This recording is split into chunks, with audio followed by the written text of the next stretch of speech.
बिस्मिल्लाहिर्रहमानिर्रहीम अल्हम्दुलिल्लाहि रब्बिल आलमीन अस्सलातु वस्सलामु अला अशरफिल अंबियाइ वल मुरसलीन व अला अहले बैतिहि तय्यबीन अत्ताहिरीन अम्मा बाद। सलामुन अलैकुम व रहमतुल्लाह।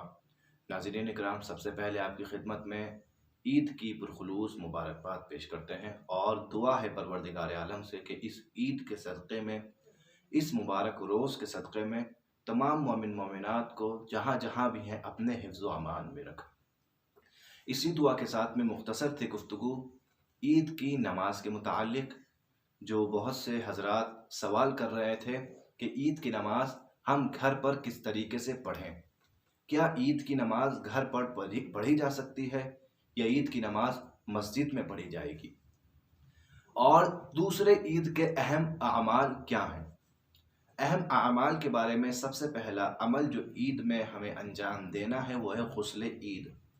ईद चाहे ईद उल फित्र हो या ईद उल ज़ुहा हो, दोनों ईदों में अमाल जो हैं वो सेम हैं और एक जैसे हैं। दोनों ईदों की नमाज भी एक जैसी ही है।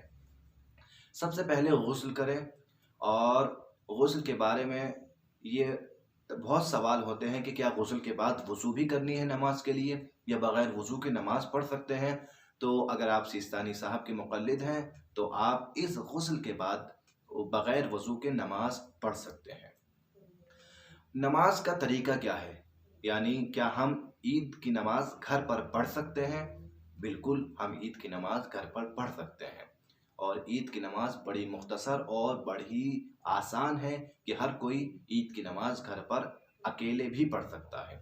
ईद की नमाज मुस्तहब है और इंसान जहाँ भी हो ईद की नमाज अंजाम दे सकता है। खुसूसन आज के इस माहौल में इंसान घर पर ईद की नमाज पढ़ सकता है। ईद की नमाज का मुख्तसर तरीका यह है कि इंसान 2 रकत नमाज नियत करे कि 2 रकत नमाज ईद पढ़ता हूँ कुर्बतन इलल्लाह, और नियत करने के बाद में तकबीर कहे और अल्हम्द पढ़े। अल्हम्द के बाद में पहली रकत में ताकीद हुई है सूरह आला की, यानी सब्बिहिस्म रब्बिकल आला पहली रकत में अल्हम्द के बाद में इंसान पढ़े।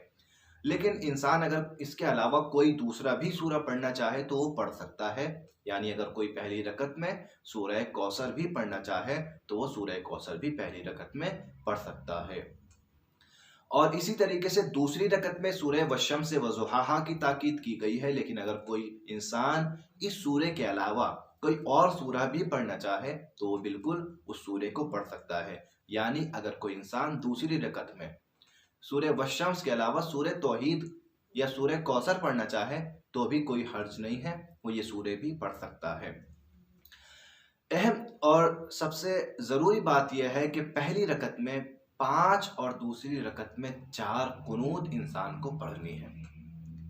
पहली रकत में 5 कुनूत, यानी इंसान जिस वक्त सूरे को पढ़ ले, तमाम कर ले, उसके बाद में तकबीर कहे, यानी सूरे को तमाम किया, फसल्लि लिरब्बिका वन्हर इन्न शानिअका हुवल अबतर, अल्लाहु अकबर।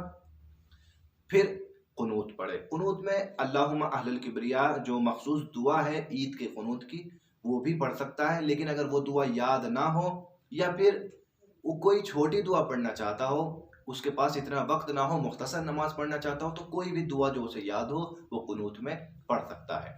हत्ता कि अगर कुनूत में वो फ़कत एक सलवात भी पढ़ ले तो उसकी कुनूत काफ़ी है और वो कुनूत उसकी मानी जाएगी। तो सूरह तमाम करने के बाद में तकबीर कहे अल्लाहु अकबर, अल्लाहुम्मा सल्लि अला मुहम्मद व आलि मुहम्मद, अल्लाहु अकबर, अल्लाहुम्मा सल्लि अला मुहम्मद व आलि मुहम्मद, अल्लाहु अकबर, अल्लाहुम्मा सल्लि अला मुहम्मद व आलि मुहम्मद, अल्लाहु अकबर, अल्लाहुम्मा सल्लि अला मुहम्मद व आलि मुहम्मद, अल्लाहु अकबर, अल्लाहुम्मा सल्लि अला मुहम्मद व आलि मुहम्मद व अज्जिल फरजहुम, अल्लाहु अकबर। और इसके बाद रुकू में चला जाए।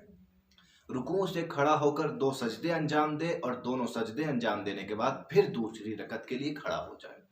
और बिल्कुल ऐसे ही दूसरी रकत में पहले सूरह हम्द और उसके बाद जो भी सूरा वो पढ़ना चाहे वो सूरा पढ़े, और वो सूरा तमाम करने के बाद में फिर 4 मरतबा कुनूत पढ़े।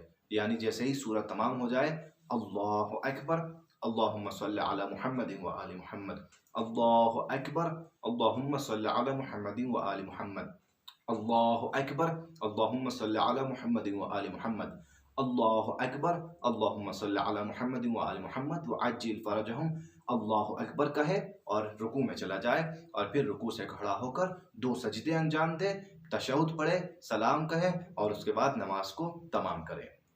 यह है नमाज ईद का मुख्तसर तरीका और आसान तरीका कि हर इंसान जहाँ भी है अपने घर में पढ़ना चाहे अपने घर में भी पढ़ सकता है। अलबत्ता नमाज ईद अगर जमात के साथ हो तो उसके बाद खुतबे ज़रूरी हैं, लेकिन अगर कोई नमाज ईद फुरादा पढ़ रहा हो तो ज़रूरी नहीं है कि वो खुतबे भी पढ़े, यानी फ़कत नमाज ईद अंजाम दे, नमाज ईद पढ़े काफ़ी है। फिर इसके बाद में दुआ करे और मखसूस तकबीर है नमाज ईद के बाद में, और खुसूसन शब ईद के लिए वो मखसूस तकबीरात पढ़े। और सबसे अहम अमल जो ईद के मुतालिक कहा जाता है वो है ज़ियारत इमाम हुसैन अलैहिस्सलाम, चाहे ईद उल फित्र हो या ईद उल ज़ुहा। इमाम हुसैन अलैहिस्सलाम की ज़ियारत पढ़े, और जो भी ज़ियारत इमाम हुसैन की वो पढ़ सकता हो, चाहे ज़ियारत आशूरा हो, चाहे ज़ियारत वारिसा हो, और हत्ता कि अगर ये ज़ियारत भी ना पढ़ सकता हो और वो नमाज ईद के बाद में अस्सलामु अलैका या अबा अब्दिल्लाह ही कहे तो उसे सवाब मिल जाएगा। ये मुख्तसर ईद के आमाल हैं कि जो इंसान जहाँ भी हो इन आमाल को अंजाम दे सकता है। इंशाअल्लाह उम्मीद करते हैं कि ये वीडियो तमाम नाज़रीन के लिए मुफीद साबित हो और हम सब इस तरीके से ईद उल फित्र और ईद उल ज़ुहा तमाम ईदों में अपने आमाल को अंजाम दे सकें। परवरदिगार आलम से आखिर में दुआ है कि परवरदिगार हमारे तमाम आमाल को कबूल करे और हमारा शुमार इबादत गुजारों में करार दे। वस्सलामु अलैकुम व रहमतुल्लाहि व बरकातहू।